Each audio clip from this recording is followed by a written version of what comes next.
मेरे नौजवान दोस्तों भाइयों, मैं आपसे एक प्रार्थना और करूंगा। अपने आप को तपाना होता है। सोना असली है कि नकली, इसको परखने के लिए सुनार उसे भट्टी पर डालता है, तपाता है। तपाने से ही पता लगता है कि सोना असली है या नकली है। जब आप जितना तपेंगे उतना मजबूत होंगे।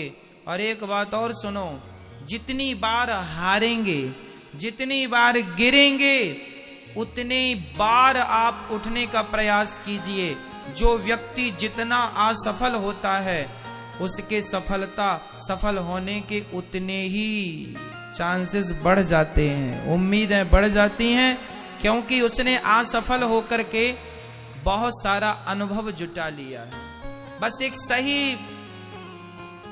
दिशा की जरूरत है। बस एक जरा सी, जून का महीना है, जंगल बिल्कुल पतझड़, चारों तरफ सूखी सूखी पत्ते पड़े हैं, जरा सी चिनगारी की देर है। क्यों जी? कोई जरा सी चिनगारी मार दे तो आग लग जाए। बारिश के दिनों में आप आग लगाओ, जंगल में नहीं लगेगी। जून जुलाई में तो जरा सी बांसों की रगड़ पड़ने से जरा सी चिनगारी प्रकट हो जाए तो बड़े से बड़े जंगल खाक हो जाते हैं। बस ये जो आपकी असफलताएं हैं, जो आपने करने का प्रयास किया, करते करते आप नहीं कर पाए, असफल हो गए। जो नहीं कर पाने में, जो करने तक जो आपने यात्रा तय की, उसमें जो अनुभव मिल गया, वो संभाल के यहाँ मेमोरी में सेव कर लीजिएगा।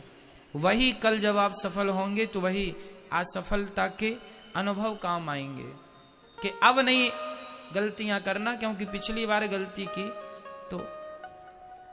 हमारे वैज्ञानिक जब अंतरिक्ष में मिसाइलें छोड़ते हैं, सैटेलाइट छोड़ते हैं, तो कोई एक बार में थोड़ी चली जाती है। कई बार मिसाइलें असफल हो जाती हैं, कई बार सैटेलाइट असफल हो जाती है। क्यों जी? लेकिन फिर भी वो प्रयास नहीं करते। जो गलती उसमें रह गई उसे अब पूरा करके छोड़ते हैं, सफलताएं मिलती हैं। आपको क्या लगता है, जिस वैज्ञानिक ने पहली बार बल्ब बनाया होगा, बल्ब, तो वो एक बार में ही बन गया होगा क्या मैया? जिस आदमी ने पहली बार बिजली बनाई होगी तो एक बार में बन गई होगी। राइट ब्रदर्स ने विमान बनाया तो एक ही बार में उड़ गया होगा क्या? 50 बार असफल हुआ।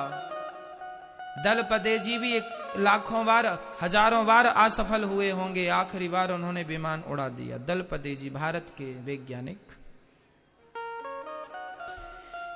हर व्यक्ति की सफलता के पीछे उसकी कई बार की असफलता का अनुभव होता है। जिसे आप असफलता मानते हैं, एक्चुअली वो असफलता नहीं होती, वो आपकी सफलता की कुंजी होती है। आपकी सफलता की कुंजी होती है, सूत्र होते हैं, सीखना, गुरु होती है असफलता, सिंपल भाषा में कहें, है ना। इसलिए जीवन में यदि आप 10वीं फेल भी हो गए हैं, 12वीं क्लास फेल भी हो गए हैं, तो भी आप ये ना सोचिएगा कि आप कुछ नहीं कर सकते।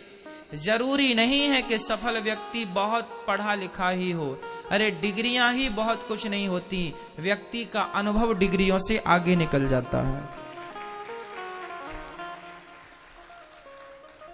आज मैं ऐसे लाखों लोगों का नाम बता दूंगा जो 10वीं फेल हैं, लेकिन 10वीं फेल हैं और उनके घर में बड़े बड़े PhD डिग्री लिए लोग काम कर रहे हैं।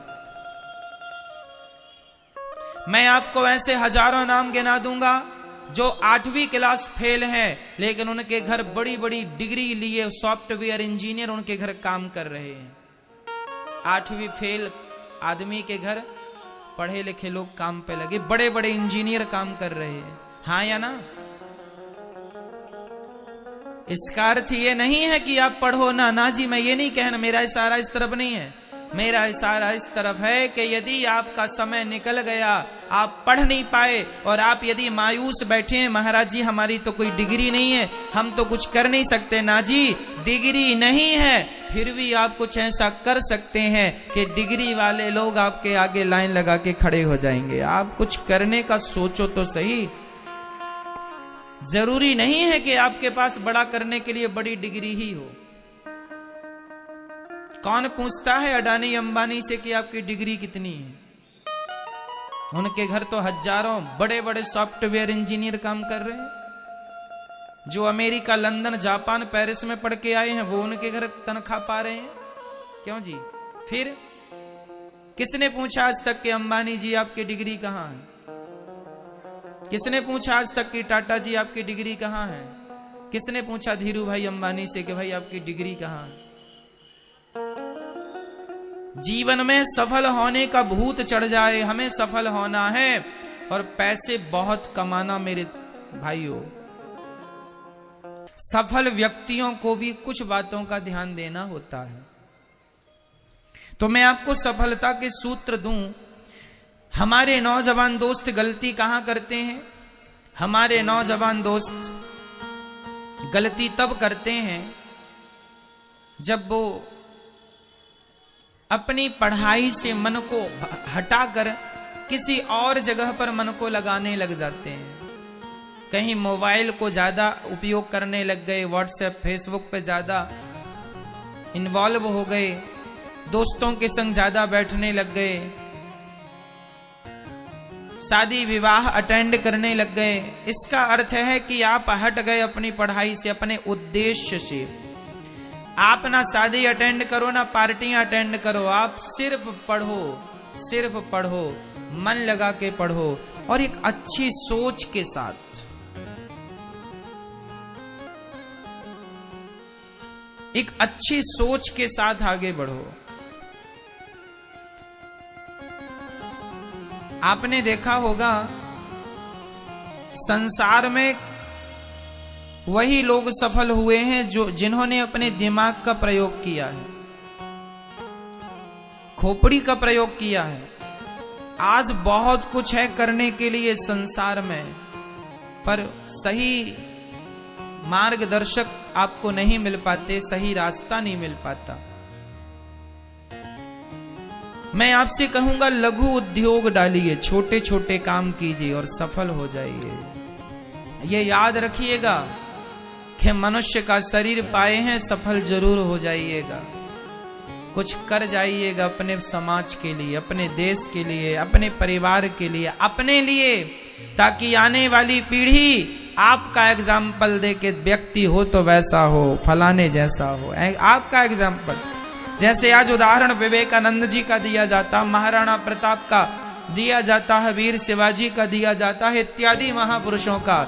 आप भी इन लिस्ट में सम्मिलित हो सकते हैं। कुछ कर सकते हैं तो कर लीजिए।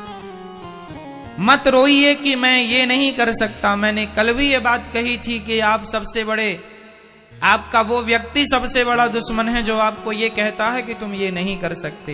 हनुमान जी लंका गए, रास्ते में मैनाक पर्वत ने रोका कि जरा सा विश्राम कर लीजिए। हनुमान जी ने कहा मैं कैसे विश्राम कर लूं, राम काज कीन्हे बिनु मोहि कहा। जब तक मैं अपने लक्ष्य को प्राप्त ना कर लूं तब तक मुझे कोई विश्राम नहीं करना। हमें जीवन में बस आगे बढ़ना है। अच्छा, व्यापार करने के लिए सबसे बड़ी चीज क्या है मेरी माँ? क्या है सबसे बड़ी चीज? व्यापार करने के लिए सबसे बड़ी चीज है व्यवहार। और व्यवहार कहां से आता है? व्यवहार कहां से आता है? संस्कार से। अच्छे संस्कार मिले होंगे आपको बचपन में तो आप व्यवहार कुशल होंगे। अरे बाजार में 50 किराने की दुकान होती है, पर हम सारी दुकानों में नहीं खरीदते, वहीं खरीदते हैं जहां हमारा किसी से व्यवहार अच्छा हो। सामने वाला प्यार से बोलता है, हम बार बार उसी की दुकान में जाते हैं। इसका मतलब ये हुआ कि व्यापार करने के लिए आपका व्यवहार अच्छा होना चाहिए। यदि आप व्यवहार कुशल नहीं है तो भरे मार्केट में ही आपकी दुकान क्यों ना हो, आप रोएंगे कि महाराज जी दुकान नहीं चल रही है। इसलिए नहीं चल रही है क्योंकि आप व्यवहार कुशल नहीं हैं।